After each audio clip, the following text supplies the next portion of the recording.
just to celebrate Rauni's life, I'm re-editing my interview with her in high definition and re-releasing it. With thanks and blessings to Rauni, this is Miles. Welcome to Basis 5. My name is Miles Johnson, reporting for Underground Video.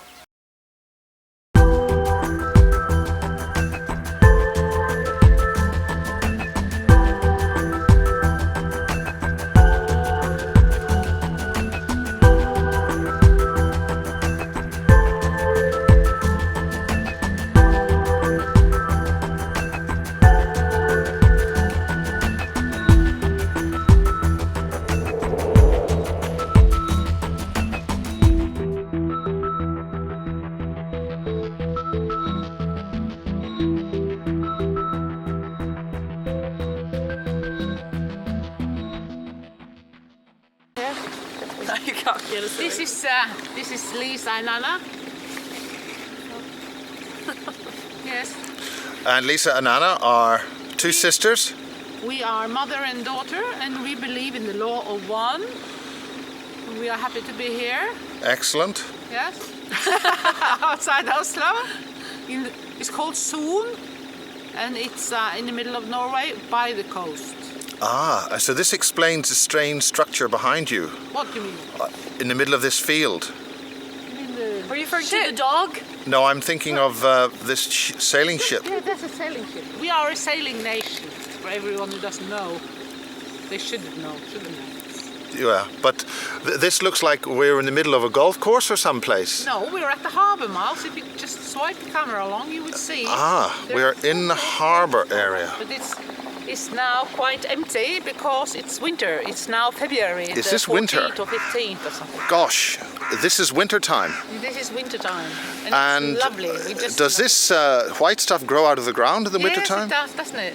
It's manna. Manna from heaven. No, it's not. Oh, here she comes. You have to see the third one. Here's the big one. It's a big animal. Hi. Hi. Hi. That's it? Well, did you get the pictures? Yeah, we in Soon. Yeah, we are in Soon. And who did we interviewed earlier? Rauni? Yes, and For Basis last 5? night you did a wonderful interview with Rauni Kilde, which is the Finnish doctor who's written several books about UFO, about eternal life, and also the latest one about mind control. And I believe that's what this interview is about. It is. Thank you very much. And you are? I'm Anna. Anna Hess, reporting no, I'm for... Anna from Norway. Don't do Oh. this away. I'm Anna. Come on then.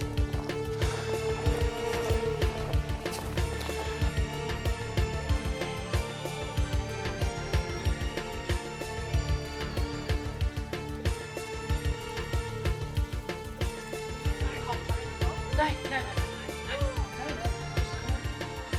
Ja, du måste stoppa filmerna. I thought you were going out, no? Excellent. That's all we It's an ad about my last book, the fifth book, about Our Secret Worlds. And it tells about my experiences in the paranormal, military reports of UFOs, and Finnish positive contacts with humanoids. Mind control technology affecting our consciousness, and microchips and the planned future for mankind. I had this this lecture in Charlottesville in Virginia in April. And it says here she's a Finnish best-selling author living in Norway, retired chief medical officer of North Finland, Lapland, with 3 medical specialities. Her biography is in American Who is Who in the World, Who is Who in Medicine and Healthcare, Who is Who in Science and Engineering. She's the first doctor to have published near-death experiences of children in '82 in the international bestseller There Is No Death. This book is in 6 languages. And you have a copy here? I have many copies. I mean, in different languages. This is my explain last. What about this individual being here? This. Who am I? Who am I? I got it from a. That photograph, can you show any further light on that photograph? Yeah. Which first appeared in Aviation Week in Space Technology, is that correct? Possible. I got this from a NATO officer and got permission to have it on my book, because this book is written I wrote it for males, you know. The other books are sort of philosophical also, but this is facts about UFOs, military facts and people's experiences and Moscow conference and what are those? What precisely are those? The details. What's precisely? I was in '91 in Moscow in a UFO conference, which was opened by General Popovich, Pavel Popovich, who is a cosmonaut. And the chairman of the conference was Dr. Ashasa, and I had no idea that he was the chief of Soviet Navy's intelligence. And there were 400 people attending, pilots, test pilots, officers, and general public. It was open for anybody. And from the States, there were 3 people, Dr. Psychiatrist Rima Leibov, an American journalist, Victoria, who is now married to Colonel John Alexander, and then there was U.S. Army's intelligence chief, Alexander being instrumental in remote viewing and yes, and right. Psywar. Right, but then it was General Albert Stubbletine. So that kind of public for a UFO conference. And the lecturers were from Soviet Academy of Sciences, and of course pilots and radar pictures and all that. So on that level, anybody could come and listen to them. I thought that was flabbergasting. If you think of Scandinavia, you know, it's ridiculed and the highest officers would never say a word about UFOs, officially. And this is what was done. And now, in April, I was in the States, and the same thing happened. I mean, it was the highest military. There were colonels, Colonel John Alexander. I wrote even a 6-page article in the Finnish magazine Ultra, which is our esoteric magazine about UFOs, over 30 years old. And the title was, "It's not about the lights in the sky, but the lies on the ground." And can you imagine? Colonel Alexander was there. There was Edgar Mitchell. He's of course come out with recent statements. He came out from this conference with the statesmen all over the world. And then there was Richard Doyland, a very known historian. You may have heard about him. He talked about sort of a cultural schizophrenia when it concerns UFO question. Then there was Colonel Jones, and Colonel Jones, Scott Jones, is also a doctor. They were all doctors. They all had PhDs on that level. And he was saying that maybe in 2 years, they are hoping that, you know, the field opens officially. And Why? he mentioned... What's the background to that? Well, he was saying that now there's enough evidence, military evidence, which they can show.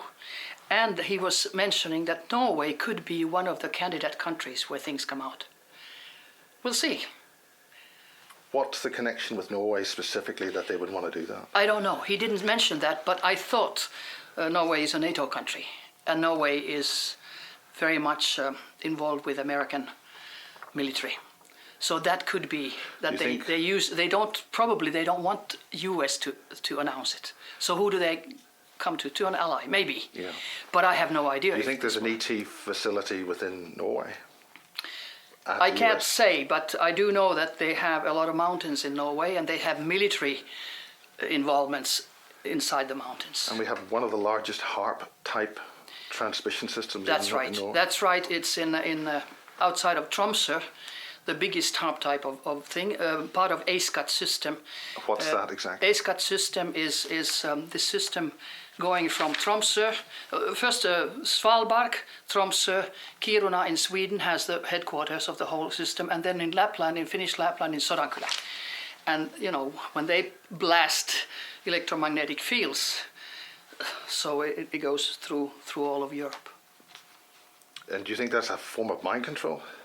Oh, it can be used for mind control, of course, like HARP. And that is the danger, because people know nothing about mind control. They don't know that your thoughts can be changed, your attitudes, your feelings. If you love somebody, somebody sitting at a computer, even through satellites, can say, okay, let's make it opposite. And you start just detesting the person who you love. You can't be in the same room, you feel uncomfortable. I think this is terrible because you're making people into biological robots. Yeah. And then these school shootings, we've had 2 times now in Finland. For me, it was totally clear it's mind control. In the UK, we had Dunblane, and also we had Hungerford in the United Kingdom. It's clear. It's totally clear. They pick out young men who have troubles, maybe psychological troubles, because that's a good camouflage. And then they start beaming a frequency of hate, hate. And all of a sudden, a normal man, young man, becomes just a monster and shoots school children, teachers, whatever, and then it's Delta programming, shoots himself. Yeah, because then you can't. There's no evidence. Yeah, exactly. Yeah. There's no evidence. The same thing happened in Nepal. When the crown prince shot the whole family, the king and the queen and all the sisters and brothers and cousins. And always there's one question: who benefits? Yeah. Who benefits? The brother of the king was out of town, became king. Now he's out, which is good. But who benefits about the school shootings? If you think of Finland, in European Union, Finland was the only country who voted against restriction of guns. Of guns, yeah. And we are 3rd in the world in statistics because we only have 5 million people. 3rd in the world having more guns than anybody else because they are mostly for hunting. Okay, we said no, we don't want restrictions because our people hunt. And since Finland says no, of course in EU it is no. Then came the school shooting. Then our Prime Minister said, well, we will make some arrangements. But that wasn't enough. Then came the second school shooting, 1 year after. Then he said, now we will restrict. So it's always a political reason. And in the first school shooting, NATO's Secretary General came next day on a visit to Finland. They're trying to push us into NATO for various reasons. 1,700 kilometers common border against Russia. I mean, you can build a lot of shields, right? So you've had certain things disappear in your home. You just mentioned when we first met that you had a set of car keys were left behind. Can you explain more about that? Well, when I started going public, which I've been doing for 20 years or something, then things started happening. I mean, all of a sudden when I moved here, 1 week after, I came home and I looked around and all the carpets that I had here were not here. They were taken somewhere else in another room. So somebody had been here. But that's very blatant, that's huge. Yeah, then of course they just showed that nothing was gone. No money, no nothing, no jewelry was gone. But the carpets were. Then next time the furniture was replaced in a different position. So they wanted me to understand that I'm under surveillance. And I'm a Finn living in Norway. So can you show us those keys? Well, the latest was now when I was out some time ago. I came home. All of a sudden, they had left on the table. When we originally shot Basis 5 and came back from Norway, we found that many parts of the original recording suffered extremely serious interference. In fact, sometimes we lost 18 minutes or whole 5 or 10 minute sections of the recording because something, electronic or otherwise, was attacking the camera. On this instance, with the keys, we lost the whole edit today.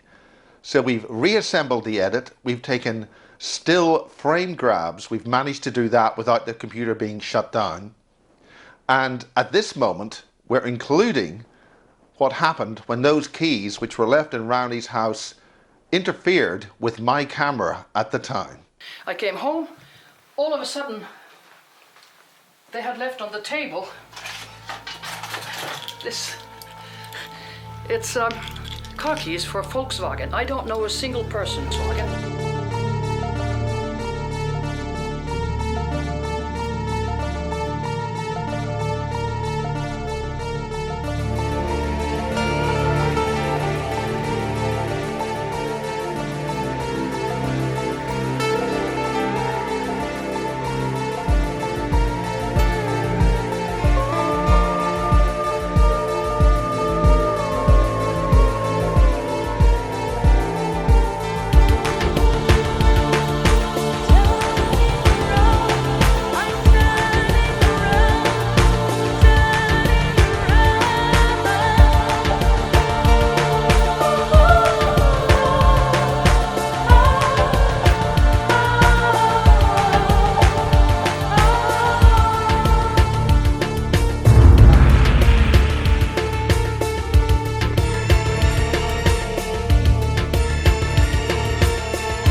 and went to the toilet and looked at.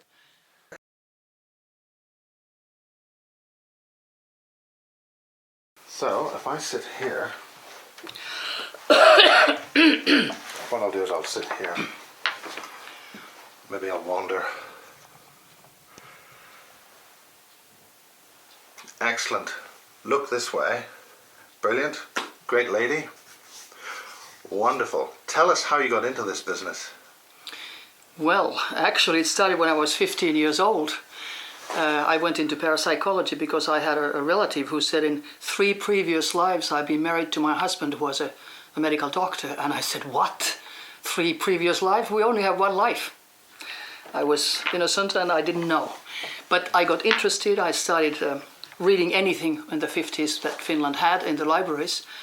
And then when I became Chief Medical Officer of Lapland in 75, I joined a meditation group.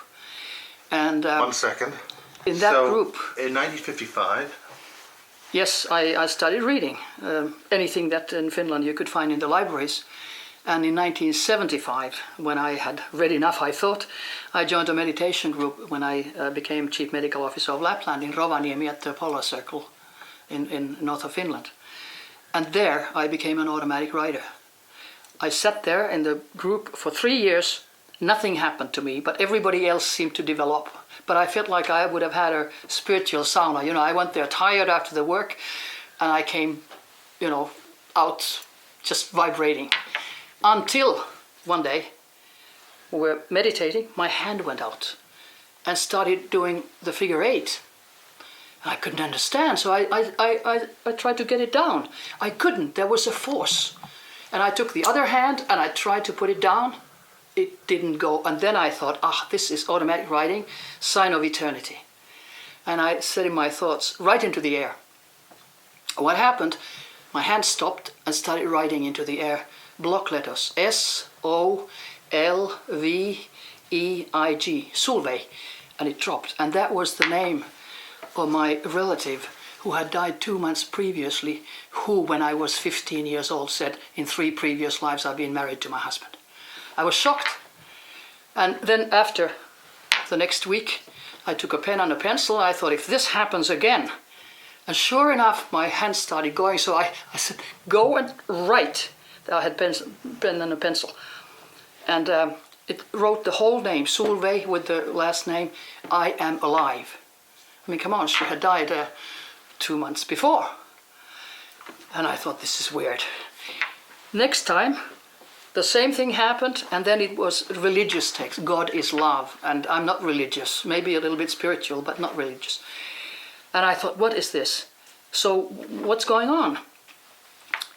You're going to write a book that's called There Is No Death.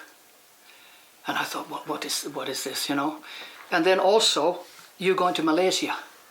Now, I didn't even know where Malaysia was. Why would I go to Malaysia? And I thought this was weird. Anyway, 2 weeks went and I was at a meeting in Helsinki for the National Board of Health. They came into the lecture room and they said, Dr. Lukanen, the Finnish Red Cross is calling. They want you to come to the telephone. And I went and they said, look, we need a medical advisor immediately. Can you leave for Malaysia? I just dropped. I thought, I said, oh yeah, I got this information 2 weeks ago. They said, no, the telefax came from Geneva today. I said, I have it in writing. So I went back to Rovaniemi and went to our group and I said, what am I going to do? And my hand started writing again and said, don't worry, we'll take care of it. I said, okay, fine.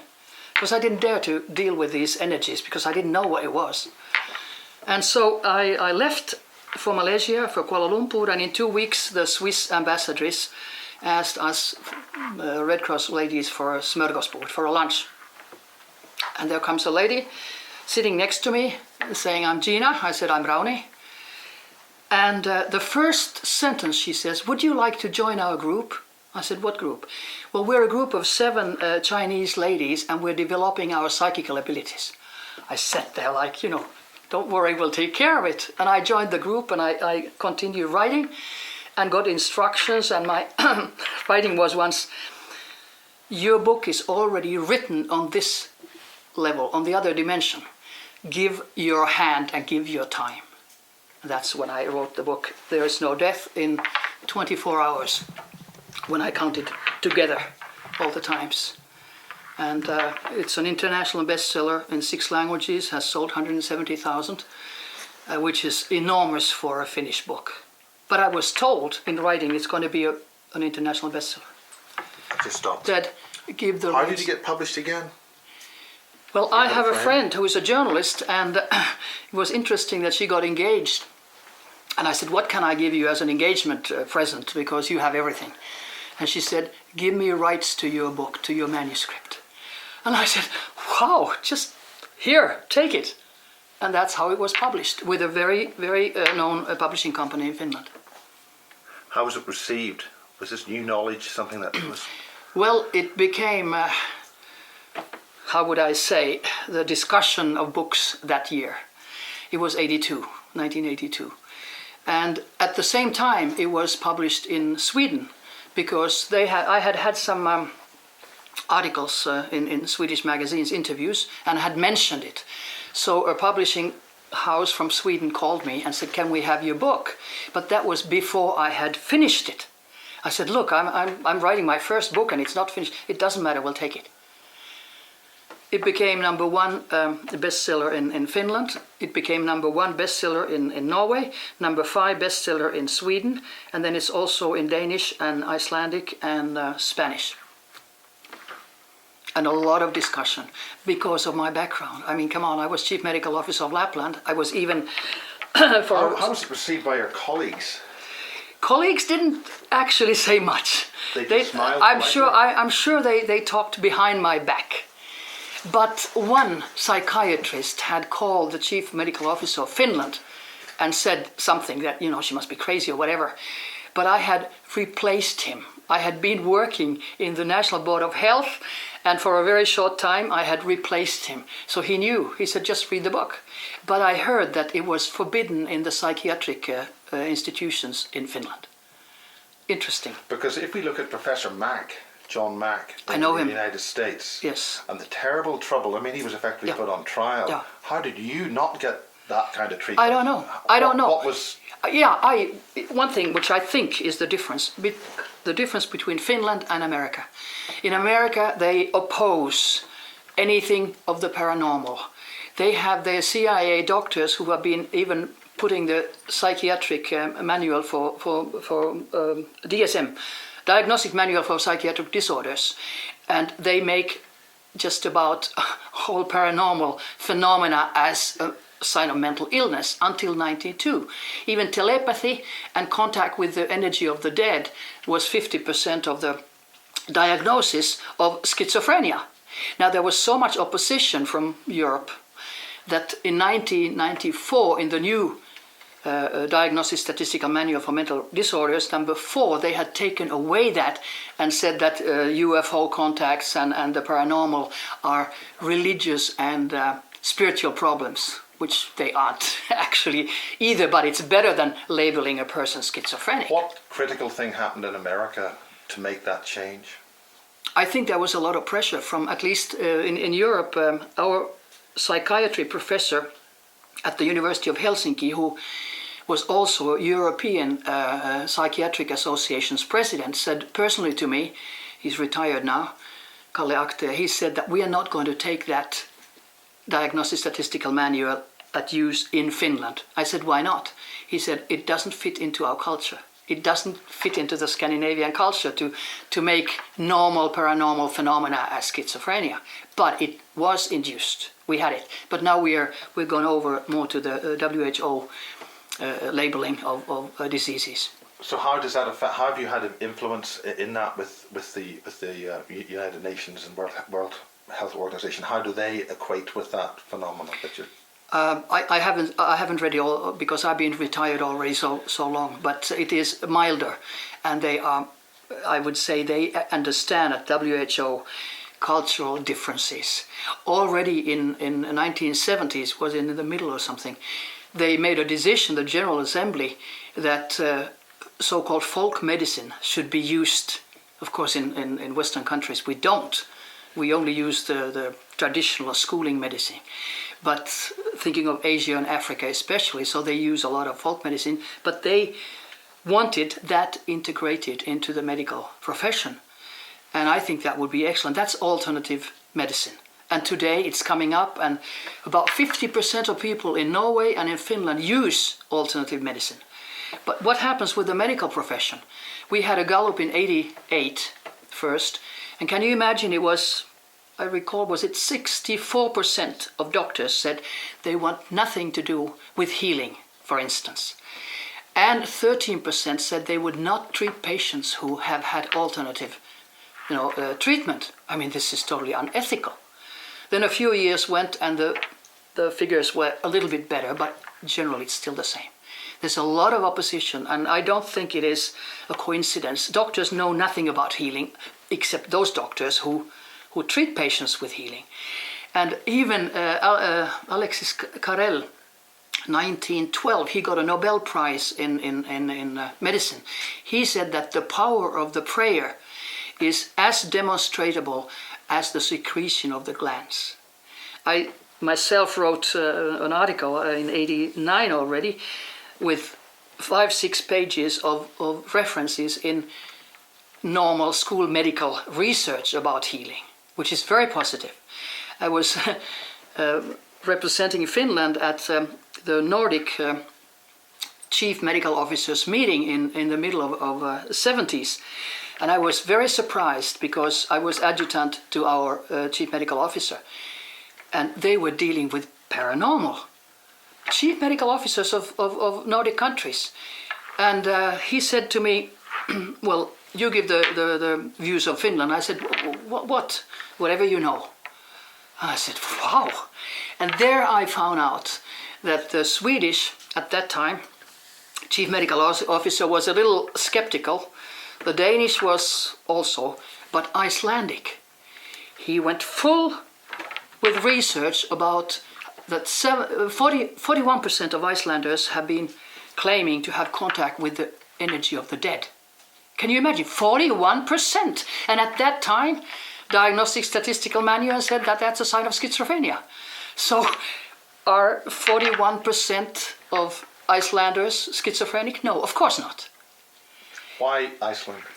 Because it's isolated. Today, 260,000 people, and it's easy to sort of do research on them. And the horror. Is it anything to do with the volcanic activity, energies, different chemicals in the air, things like that? Could be. I don't know. They call it the island of the sagas.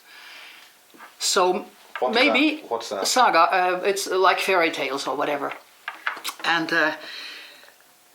maybe when people live in an isolation with nature, like American Indians or the Sami people in northern Scandinavia, they feel the energies much better than we who live in cities. We just don't feel anything. I mean, we're just going like this. And Iceland, I read it in the Finnish medical journal, and I was shocked that an American private company had bought the journals of Icelanders, the sick journals, medical journals of Icelanders, and they want the DNA, information.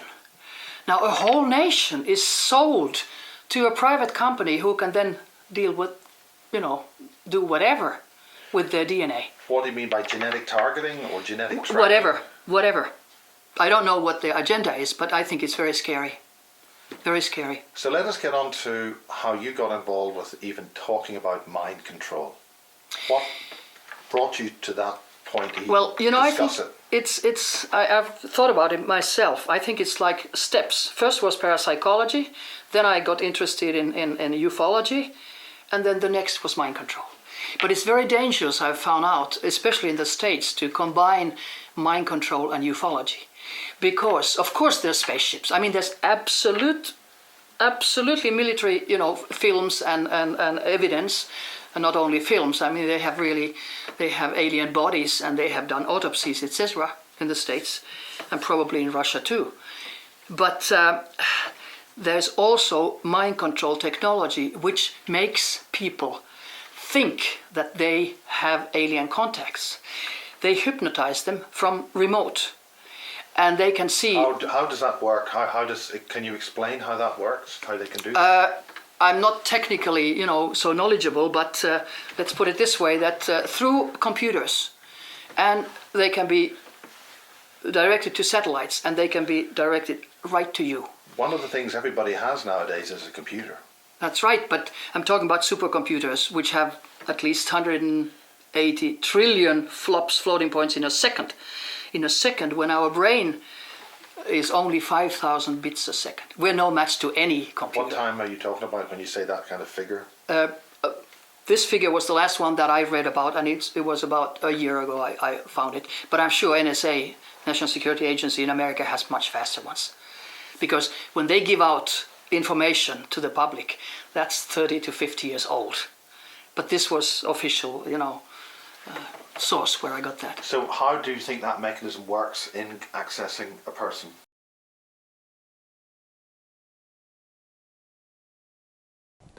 And now to Rauni's gang stalking, although she doesn't actually mention that word. Things like her letterbox being packed full of snow. We then continue on to the Soviet conference in 1991, where the Soviets are investigating and researching the science of psychic warfare, UFOs and positive UFO encounters. And then describe what's in the picture, if you can. It shows white vans always parked near you. Neighbors are always involved somehow in surveillance and harassment. That's the routine. And they can In just what way send... are they involved? Do they buy out the neighbour, or does the neighbour move in as a person to do that? They don't move in, but they do surveillance and they report. For instance, when I got a long distance 1 hour call from Switzerland talking about microchips and mind control. Immediately somebody living close by, after I had hung up, took the car and left. I mean, I think it's surveillance, or at least I know that my telephone is under surveillance. But that's the way they do it. And so it can be from neighboring house, if you live in an apartment house, from neighboring house or a neighboring room, from the air, or from wherever, even from satellites. And how can you defend yourself against satellites? You can't. You were in a conference and you wanted to move your room. Could you go over that? Yeah, I was in England. I've been many times lecturing there. And they always place me in the corner next to the exit, so that... Which conference was this? It was in Leeds. And so next to the exit, so somebody who wants to come in or go out can easily come in and go out. They can access any they have keys to every single place in the whole world if they want to. So I wanted to change. I thought, hey, maybe they're doing some beaming or whatever, because you're always a target when you go out with information. And if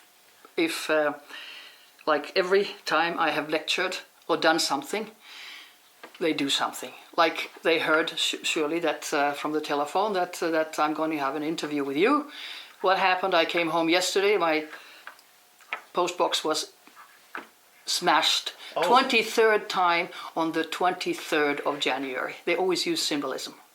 And 23rd, what's the symbolism in there? What? Just harassment. It's just harassment.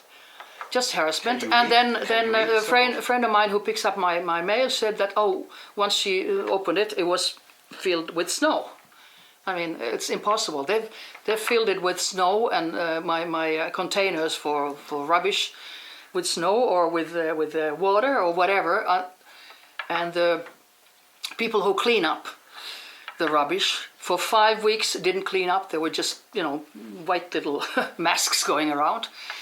And it's harassment.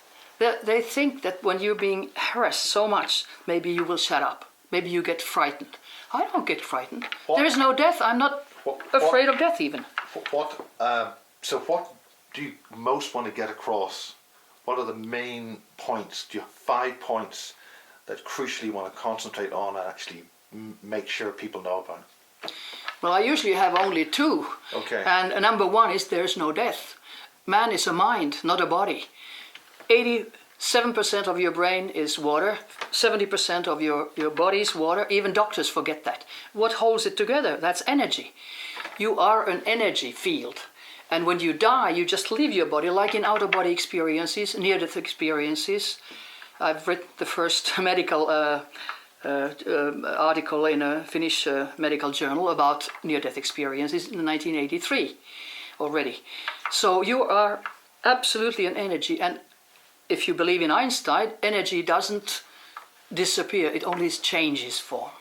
So you leave your body and you look at your body, and if you can't come back, you're dead. You've trained in doing that? Yes, I'm not trained by anybody, but I train myself.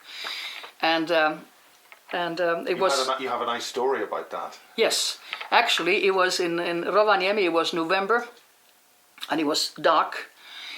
And I thought, well, I'm going to now try, because I had read books that you concentrate your energy from your feet and from your arms towards your heart and your brain. So I concentrated. And all of a sudden I started feeling vibrations in my body from feet up to the head in 5-6 layers. It was just like vibrating. And I thought, this is strange. And then a blackout. And I don't know if it was 1 second or 100th of a second. Blackout.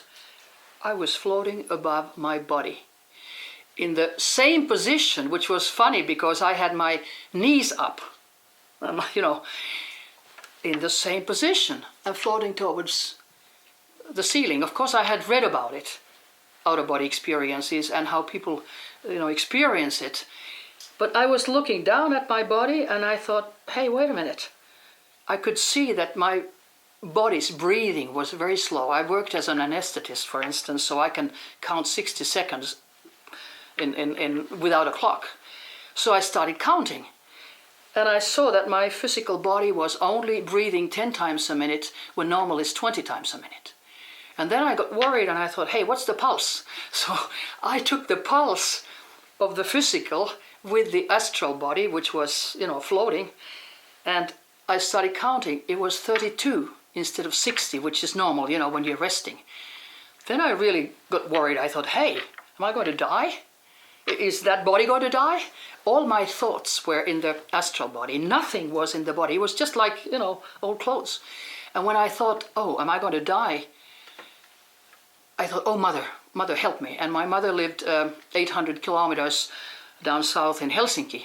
And when I said that in my mind, I was in a second in Helsinki, at a big room, where I used to grow up, and I saw my mother and I saw my niece, who was about 5 years old. They were chatting. I couldn't hear what they were saying. I was just like a consciousness there. And I saw my mother was sewing a long dress with hands, and probably a gift to me or something. And then I thought, where is my sister? And all of a sudden, tick!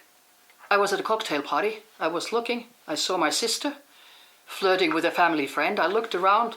Where was her husband? No place. And then I thought, oh, I want to go home. And immediately, in a second, I was again 800 kilometers in Rovaniemi floating. Now I saw the floating astral body. It was like skim milk, without inside organs, which is interesting, and without sex. They don't. Your light body doesn't have sexual organs or inside organs, it's just light. And then I was floating like this and going like this, and I thought, gee, I'm going to get seasick. And then I thought, I better watch out that I don't throw up on this physical body, because then, you know, I'll suffocate. I mean, all the thoughts were in the astral, and there was nothing in the physical. And then I tried, zoom, I went back. Whew, I was cold, I was stiff. This is because you felt you were going to die. Well, no, it was when I was floating, when I came back, I just wanted to get back to the body. I wasn't thinking of death at all. I wasn't, because I was doing astral travel, which of course I had never done before. And then I just went back and fell asleep. And next morning I called my father, my parents in Helsinki, and I said, what was my mother doing at 8 p.m.? Oh, I can't tell you, my dad said, because it's a Christmas gift for you. And I said, it's a long dress with flowers sewn by hand. And he said, how do you know? And I told him the story. And he said, don't ever tell anybody. And of course I went to the Finnish press, you know. So how did just a sec. So this is number one. There is no death. You can't die. Okay, one little tiny second. So you went to the Finnish press. How did they react? I got a lot of interviews. I got about 30 letters a day from people who have had experiences but have never dared to say a word about it. There was a 60-year-old lawyer in Helsinki who wrote to me and said, I have had exactly, you know, that kind of out-of-body experience. I have never told anybody, not even my wife. Then I was married to a Norwegian diplomat, and when he knew about these things, but it took a few years before he said, yeah, when I was a child and I had 40 Celsius fever, I got also out of my body. Males never dare to talk about it because Well, they can't officially, talk about their feelings, can they? yeah, that's right. But officially, you know, this happens to people all the time. There's nothing funny about it. There's nothing abnormal about it. If you have an accident, you get out of your body. If you don't die, you come back. And within the medical profession, that's a much more widely known phenomenon. Now it is. For 30 years ago, it wasn't. Near-death experiences were not. You know, it was, and yet people have it all the time. And if you take any average doctor, they still don't know enough about it. They don't. Because they believe in diagnostic statistical manual for mental disorders, which is crazy. It's normal that we can do that because we are energy. And when you said what 5 or whatever are most important points, so at least this, there is no death, is absolutely the most important. You cannot die. And paranormal phenomena are normal. They are totally normal. They're part of our development, our spiritual entity. There's nothing crazy about it, even if... So can you expand on that exactly? Well, What? like telepathy. Yeah. You know, the thing with mind control is very bad because they call it synthetic telepathy. They can induce thoughts in you. They can induce voices in your head. And of course, voices in your head, that you're crazy, you know. They can do that, and they have done that from, at least officially, from the Iraqi First War. They gave orders to soldiers straight into their head. Of course, they were guinea pigs. American soldiers? American, yeah, right. And if this Did technology... Did they use it on the enemy as well? Yes, in a way, because I always remember I was so shocked when I saw a picture when soldiers came from bunkers, Iraqi soldiers. They had bunkers and about 3-yard walls, you know. They had drinks and food for 6 months. Americans had sent helicopters above, and they had Arabic-speaking interpreters who spoke Arabic to them, and they were sending, with microwaves, orders to come out. They were being mind-controlled, and all of a sudden, all the guys came out. With no reason at all. Nobody attacked physically. It was just done with mind control. Then they had another one where there was an Iraqi colonel who was, you know, putting his hands up because they were using mind control on him. Nobody shot him. He came out and he was saying, you know, I surrender. And there was nobody to surrender to because the helicopter went by. So it's incredible things you can do, and especially, well, this is a weapon, an incredible weapon of war. And in 1991 too, it was in Fort Bragg. There was an American colonel who gave a lecture about this, and it was publicized, and they call it synthetic telepathy. But then, of course, there is normal telepathy between animals and humans to other humans. And especially if you are close to somebody, like a mother and a child, you know, there's so many stories of how they know what happens to the child on the other side of the globe. For instance, an accident, and the mother, you know, feels it and things like that. So this is not anything abnormal. It's totally part of being a human being. And then we come to the most important question, I think, why are we here? What it is to be a human being on this planet. Why are we here? Why are we, some are brown, some are yellow, some are white, whatever. But we all have teeth and we have hair and we have 5 fingers. Why are we so scared when somebody does not have teeth, not 5 fingers? I'm talking about aliens. There are very, very, very many different races in the universe, and they don't look all like us. And why we're so afraid is that we are always fixing ourselves into the body instead of the energy. And you see the energy through the eyes. I mean, you look at anybody into the eyes and you feel.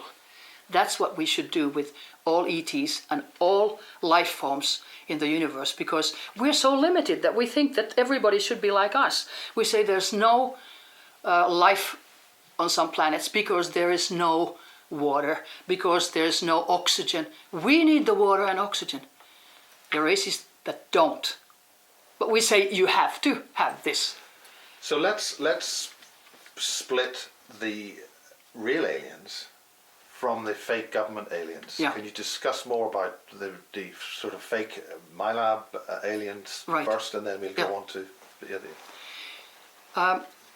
I've written in my last book, Secret Worlds, because I get a lot of mail from people who have contacts, and they always say that it's relieving to be able to talk to somebody who doesn't ridicule. And the Finnish contacts in general are very, very positive.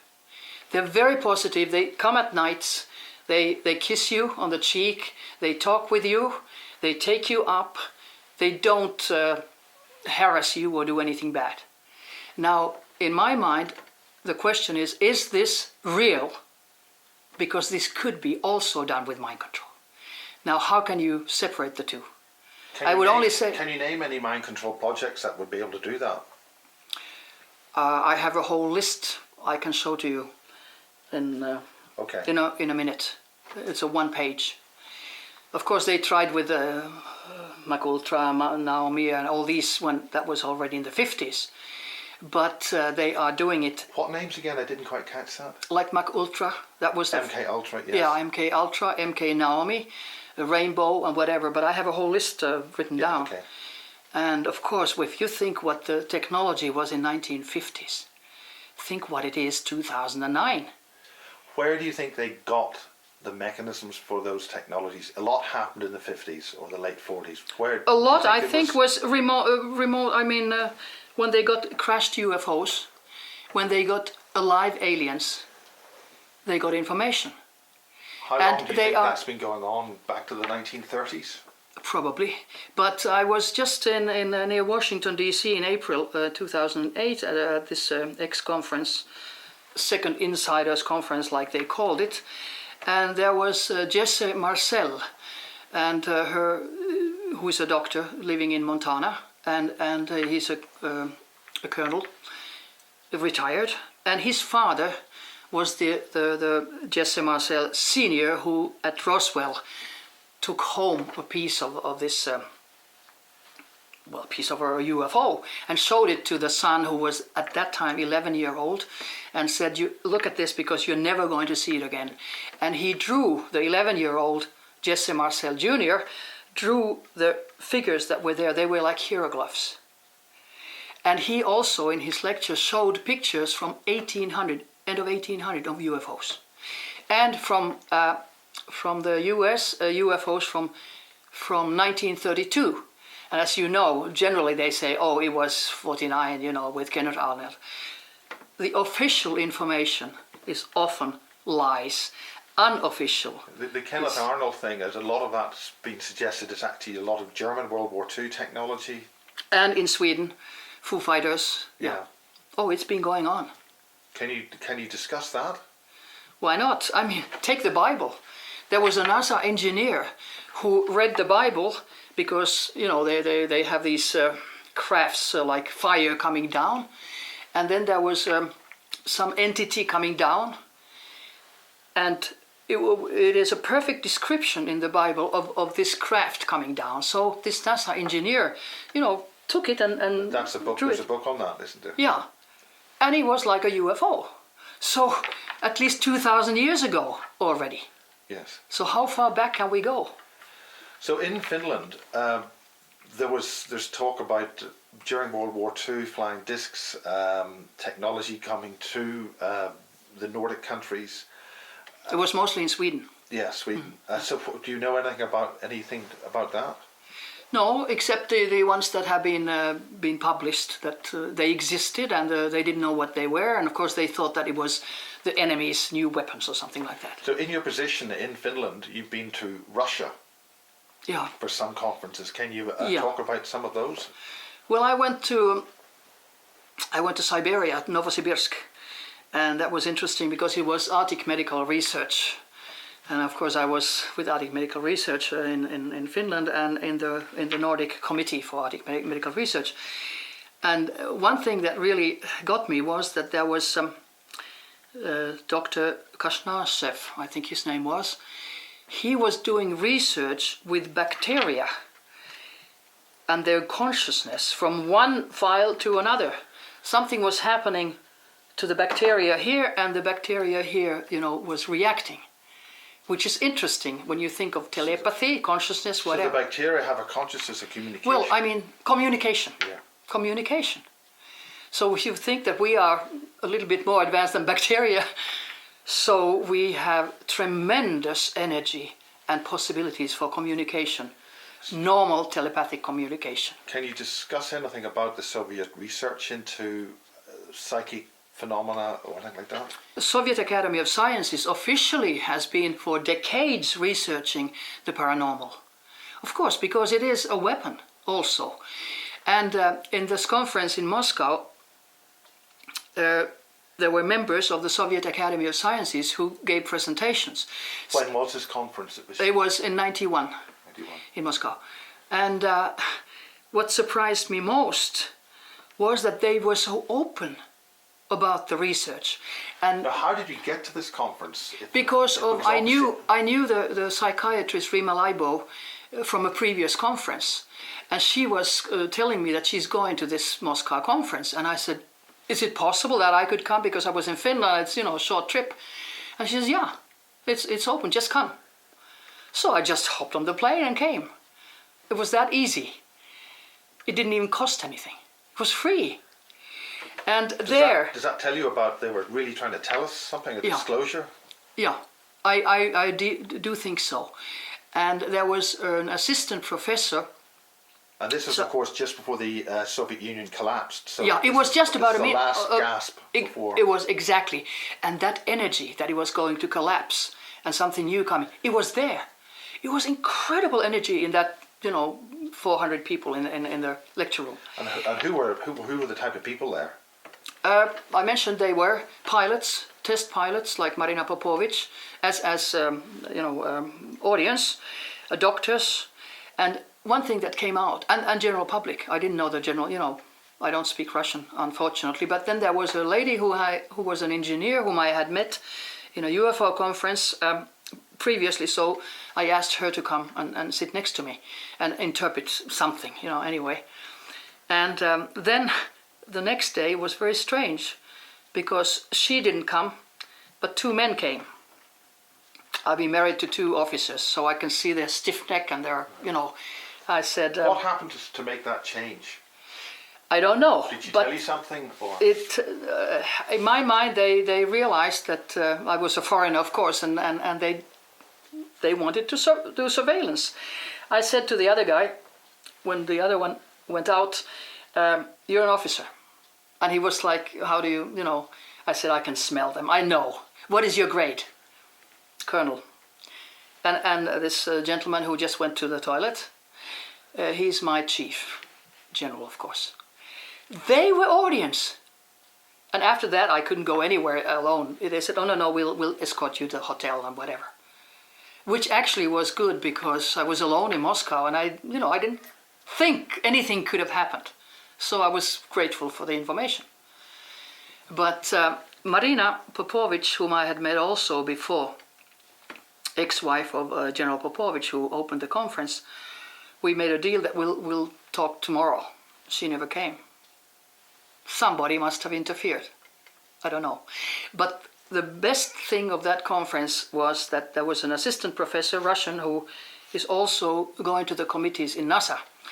And he gave a lecture about UFO contacts, positive ones, and near-death experiences and what So happens. you're having a Russian expert who deals with NASA, Yeah. giving positive, verifiable in Moscow. in Moscow about UFOs. And near-death experiences, how people change positively after a good UFO experience and after a good near-death experience, and the changes are permanent, and they are the same.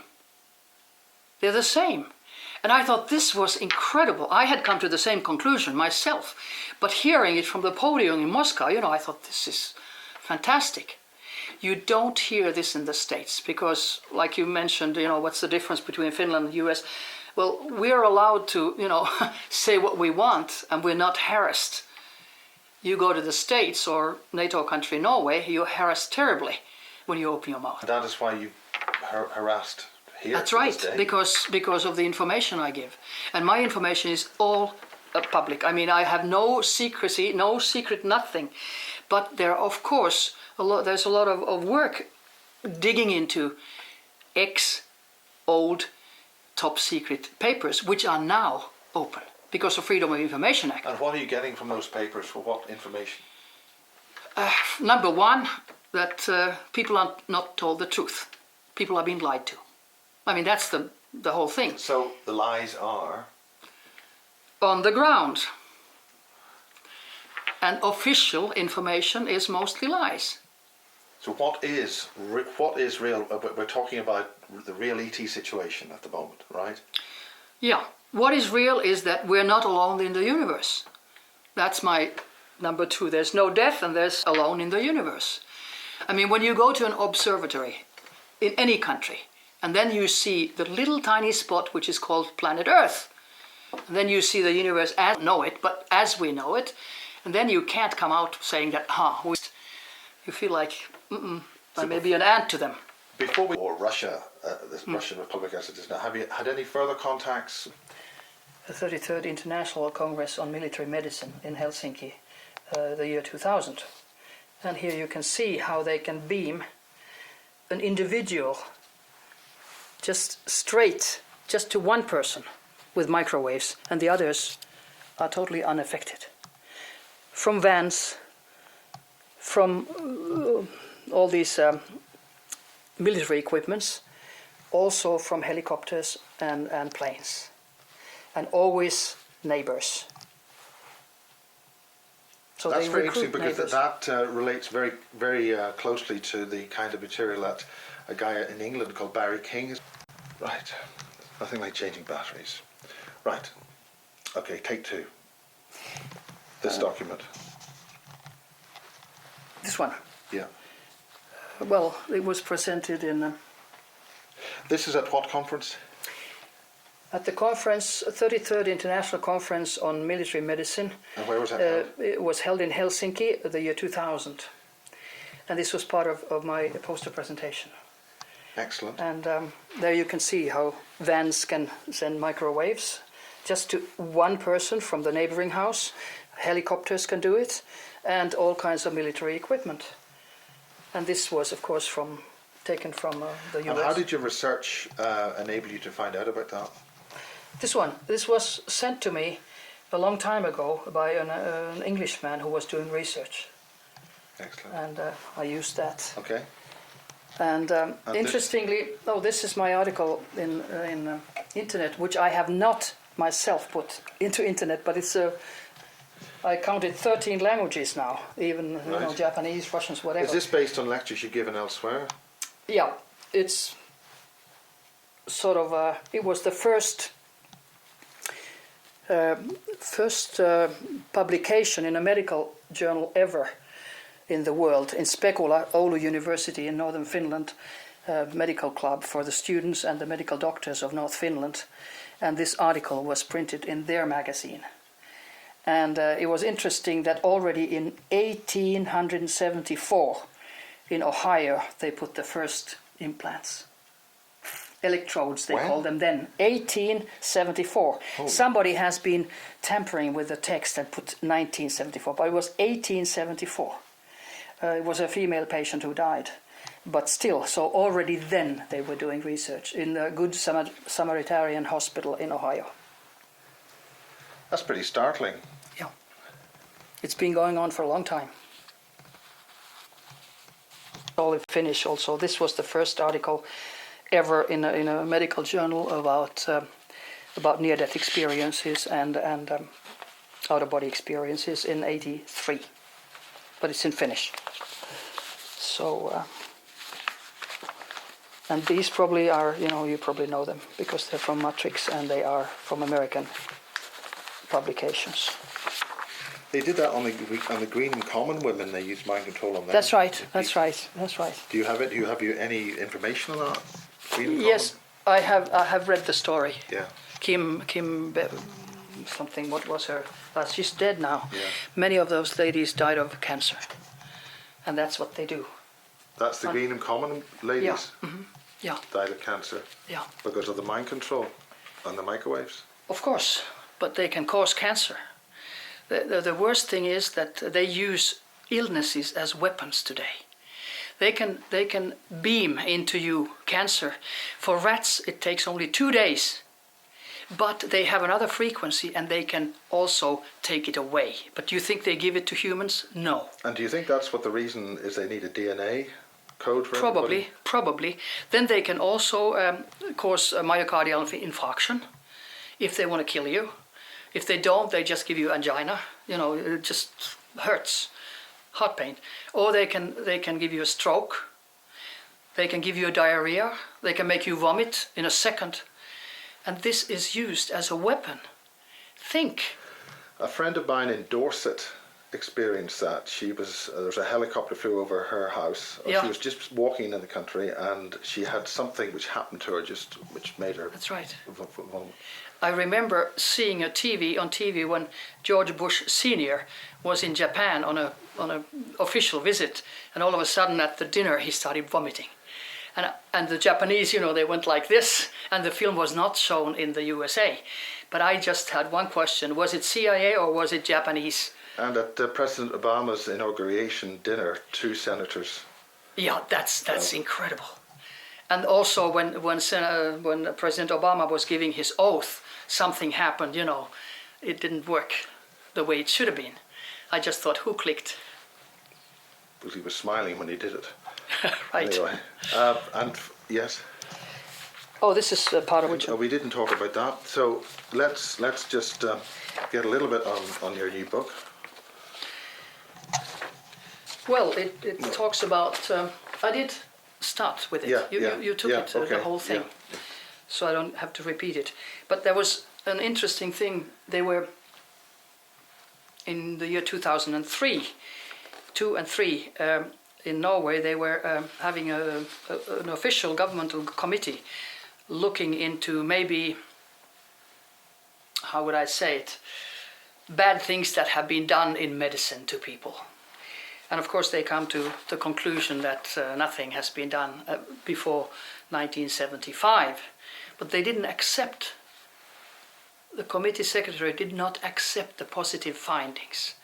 And even if an 81-year-old Dr. Melby, who had been at the national board here in Norway, had come out before his death and said that they have been using human patients as guinea pigs. He didn't use the word guinea pigs, but using them for what they say research. They didn't take that in. I said, well, he was so old. So that's again the official truth, is that nothing has happened, which is bad for patients, but unofficially a lot of things have happened. And right now, about a month ago, in the major newspaper Aftenposten was 2 pages of a 91-year-old medical doctor who said, yes, we have given malaria to people. We have done this and this and this, because we didn't know what to do with the patients in the mental institutes. And in this committee that gave out the report in the year 2003, I was there for 1 hour and gave positive information. Like, the Times magazine had an article that Norway, among others, uses insane for research. Nothing came out, but these 2 last pages show something, and I thought that was very interesting. This is the official name of the committee, and this is done, as you see, U.S. Air Force, U.S. Army, whatever, U.S. Atomic Energy Commission, United States Navy, Office of Naval Research, U.S. Navy, NASA, doing research with patients in Norway. In Norway? This is all This in is Norway? Norway. This was Dr. Sem Jacobsen, who was working with American military institutes. And this was from 1950s to Why is there such a 1960. heavy involvement of US I mentioned government? it. And Norway. And that is why do you think that Norway might be used as Exactly. Exactly, because it's been used like this previously. And in Scandinavia, people normally don't complain, very seldom. They don't complain if doctors do something bad. But in the USA, you know, you maybe have to pay $1 million or something. Well, So this Scandinavian countries are good for experimentation with US funding, as this is now absolutely shown. Even if this is old, 50s, 60s, but it shows that something has been doing, that they have done something. And officially, there's nothing, but these were the two large pages of the report. But the report concluded that nothing has happened. Nothing's happened, but we've done it anyway. Well, it's the same thing as with Condon reports. You know, the report about the UFOs at the Colorado University. Yeah. So, summary. They are the soldiers that were used at the nuclear weapons tests That's right. are, Things come out. are actually Everything comes out, and maybe that's the thing that why somebody wants these things to come out too, because they do come out. because ultimately it's going to affect our children. That's right. They've had court cases here because there's a special boat with big radars here, military radars in Norway, Yeah.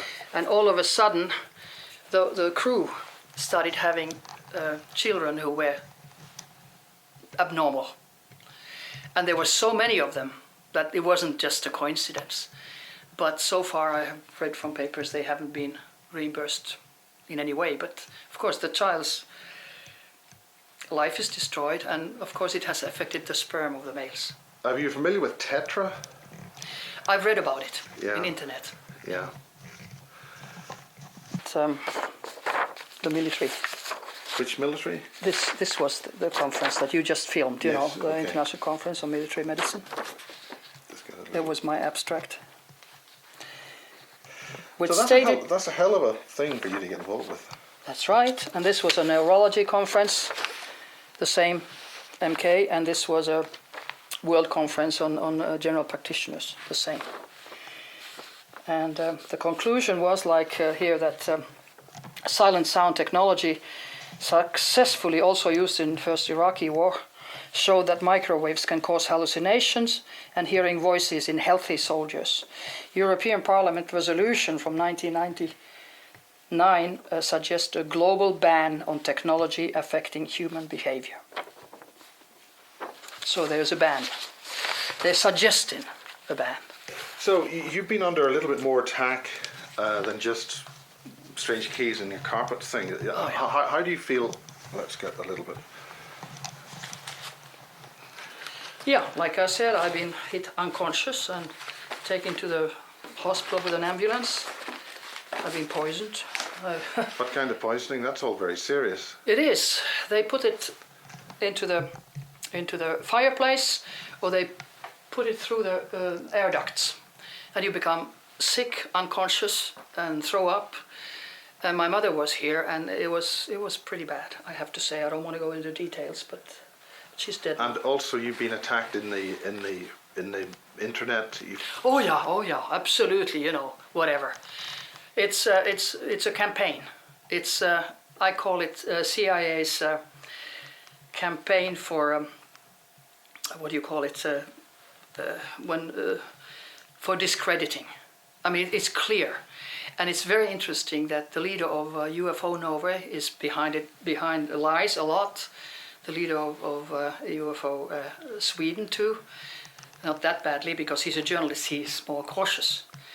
But you know, like the leader of UFO Norway says that I have bought one of my 3 medical titles from the New York Academy of Sciences for $80. Come on, I was asked to be a member for your achievements. And there are 40 Nobel Prize winners, and Charles Darwin and President Thomas Jefferson as previous members. And their annual fee was $80. And it was already founded in 1817, and they don't sell titles. But you know, he goes out like this. Then he says, I haven't been to the conferences I claim to be, like MIT, Massachusetts Institute of Technology, had a closed conference, invitation only, about alien abductions. Now they have 700-page proceedings, and I mentioned what I said there in 4 pages. So, you know, you can lie as much as you want. And I've just let them do it. I first thought that I'll go to court, but I thought, why should I? I don't go on their level. I know, and those who know me, they know who I am, what titles I have, and that's it. But they often You don't play their game. I don't play their game. No, I don't. They often use people who are, how would I say, who don't have a position, who don't have a high title or you know, a degree or whatever, because they make them feel so important that you have to do this for us, and so you're a good guy, you know. I laugh. Is something that's incredible, because This is 2007 they wrote that? yeah, 18th of July. So, you know, it's unbelievable actually, because they've never written a word about UFOs. Do you think they'll use you'd be an important person within the Scandinavian community, that if they wanted to, they would use yourself as a mechanism of discussion and release? I could think so. I could think so, but I don't work with anybody. I'm, you know, but why do I get an invitation to this conference, for instance? I was flabbergasted. I usually go when I'm invited. Yeah. If the speakers, I know the speakers, you know, if they're good or whatever. It could very well be. All of a sudden I come here and I find a pile of papers that were stolen 80 years ago from me. They're back now. Now I need them. You know, It's very kind of them to give you back. Isn't it? But How do they you think stole that- my 8 years work. Papers all gone. And a journalist, a Norwegian journalist whom I have met now, said that somebody gave him a pile of papers and said, you're a journalist, why don't you make a book? And he did. But my automatic writing said... those were your papers that he then made a book from your work? That's right, partly. But I can't prove anything. And then my automatic writing said, well, you should be only glad that things come out, even if you don't get the credit. Yeah. And I said, okay, but 8 years. Yeah. So... I always say you never make money working for the aliens. You work like hell. You don't ask for the credit either. So great. Kippis in Finnish. Kippis. Kippis. Thanks and good luck. It's amazing. Color pictures with a great lady, great researcher, and the best of luck. And screw the buggers, shall we say. In polite parlance. In British English. In British English. Right. With an Irish accent. Right. I think apparently if we say certain words in Irish, they're acceptable because it's more like simple punctuation of the language. Oh yeah, right. But we'll be polite, and thank you very much Thank for you. your interview. And this is Basis 5. Very privileged. Oh yeah? So good luck and God bless. Same to you. Thank you. Thank you. Good luck. Ooh, I'm going to blush. Now how can I get mail, which is a Sunday? There was nothing else in that. Yeah, exactly. But now there is. There is a paper from this damn thing, from this community. It always comes with letter mail. Yeah. How come it's here on Sunday? Impossible. But I get mail on second Christmas Day or whatever Sundays.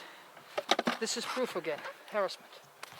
So while we were interviewing, Right, somebody's been here. And mind you, when you went up, I was walking here, the white Mercedes going from there,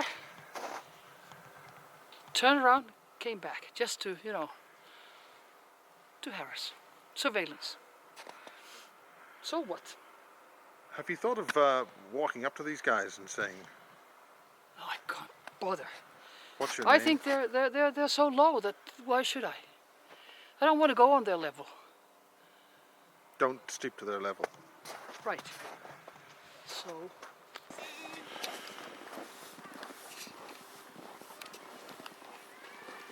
Where are we, We are Miss? in Kongeparken.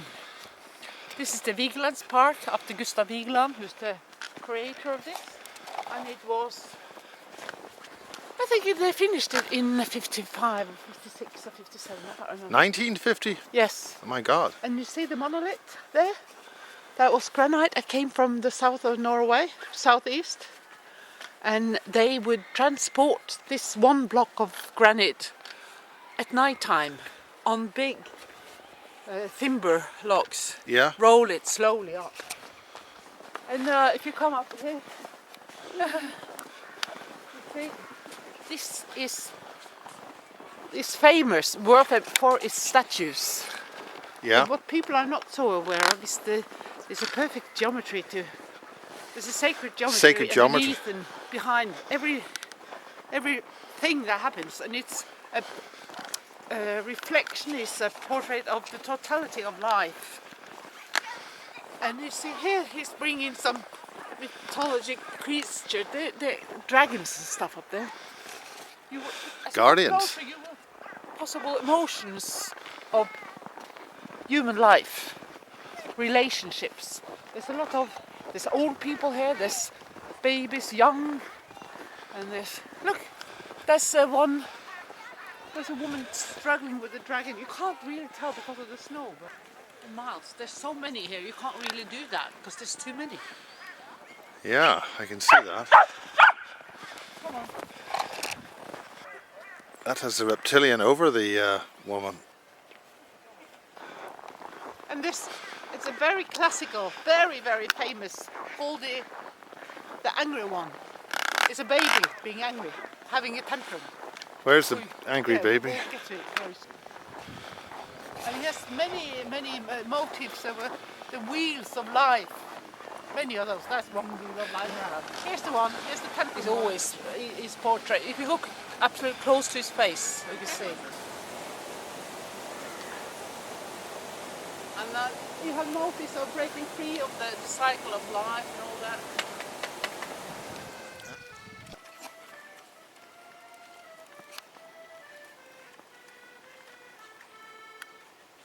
This is the fountain of life here. This is the fountain of life? Yes, the one they're holding up, all those big men. And then you have other motifs of life and death. You have skeletons hanging in the trees around there, and you see there, it's beautiful. See? This is Anna Hasselhoff. Anna makes a lot of hassle. And a lot of hassle. Yeah. Dog a lot of hassle.